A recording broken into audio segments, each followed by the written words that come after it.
여러분, 혹시 그런 생각 해보신 적 있으세요? 내가 정말 부러워하고 저 사람처럼 살고 싶다고 생각했던 그 사람의 삶이 사실은 깊은 후회로 가득 차 있다면요? 오늘 우리가 깊이 파고들 소설 그림자와 선물이 바로 그 지점을 아주 날카롭게 파고드는 이야기입니다. 그러니까 우리가 보는 겉모습과 그 뒤에 숨겨진 고통스러운 진실, 그 사이에 엄청난 간극에 대한 이야기죠. 자, 이야기는요. 같은 학교에 근무하는 두 교사를 딱 비추면서 시작돼요. 한 명은 지은석. 이제 막 30살이 되어서 미래가 너무 불안한 젊은 교사고요. 또 다른 한 명은 이기훈. 33년 교직 생활을 마치고 정년퇴임했는데 과거의 후회 속에 잠겨있는 인물이죠. 전혀 다른 세대의 이 두 사람의 삶이 곧 정말 비극적으로 얽히기 시작합니다. 자, 그럼 이 두 사람의 삶은 어떻게, 왜 얽히게 되는 걸까요? 이제부터 이들의 평행선 같은 여정을 따라가면서 겉으로 보이는 그 화려한 성공 이면에 어떤 그림자가 숨겨져 있었는지 한번 들여다보겠습니다. 자, 먼저 30살 교사 지은서의 이야기부터 시작해 볼게요. 이 은서라는 인물에게 30이라는 나이는 그냥 숫자가 아니에요. 뭐랄까, 결혼은 했는지, 집은 있는지, 미래는 안정적인지, 이런 사회적인 기대치에 자기가 얼마나 부족한 사람인지를 확인시켜주는 아주 잔인한 성적표 같은 거죠. 보세요. 서울에서 6년 동안 교사로 일하면서 모은 전 재산이 딱 4,600만 원. 은서는 이 숫자가 자기 인생 성적표라고 생각하는 거예요. 요즘 같은 물가에 이 돈이 얼마나 초라하게 느껴지겠어요. 근데 이런 내면의 불안은요, 외부의 압박을 만나면 훨씬 더 커지잖아요. 아니나 다를까 엄마는 대놓고 이렇게 말합니다. 그러니까 연봉 몇 억 받는 남자를 잡아야지 라고요. 딸의 가치를 완전히 경제적인 성공이랑 연결시켜버리는 거죠. 그러니까 인스타그램 속 친구들은 다 잘 나가는 것 같고 경제적으로는 압박감이 느껴지고 가족들은 저렇게 기대를 하니까 이 모든 게 은서를 그냥 꽉 짓누르는 겁니다. 결국 그녀는 자신의 진짜 감정이나 상황은 다 숨긴 채 그저 괜찮은 척 연기하면서 하루하루를 버티는 거죠.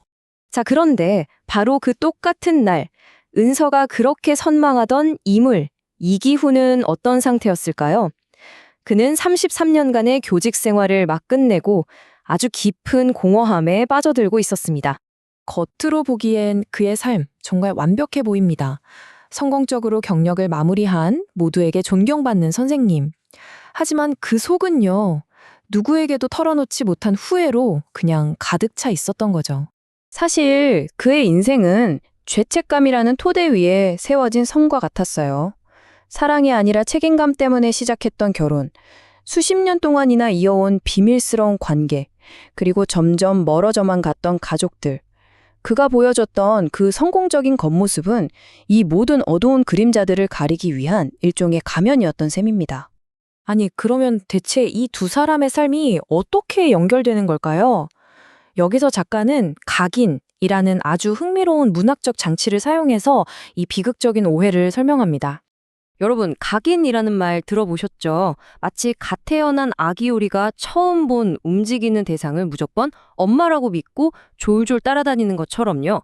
인생의 롤모델이 너무나도 필요했던 은서가 바로 이기훈의 그 성공적인 모습을 보고 아, 저 사람의 삶이 정답이구나 하고 믿어버리는, 말 그대로 각인되어 버리는 겁니다.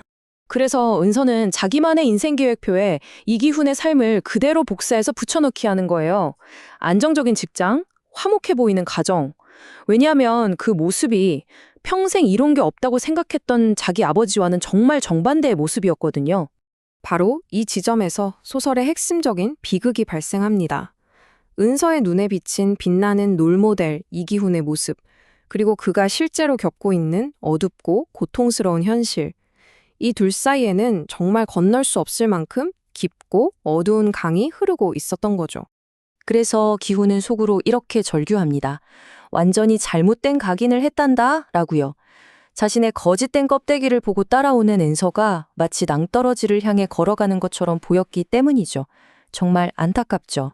기훈은 어떻게든 힌트를 주려고 죄책감과 비밀에 대한 소설, 낯섦의 소새끼에 마음을 선물하기까지 합니다. 제발 내 진짜 모습을 알아차려줘 라는 신호였죠. 하지만 은서는 그 깊은 뜻을 전혀 알아차리지 못해요.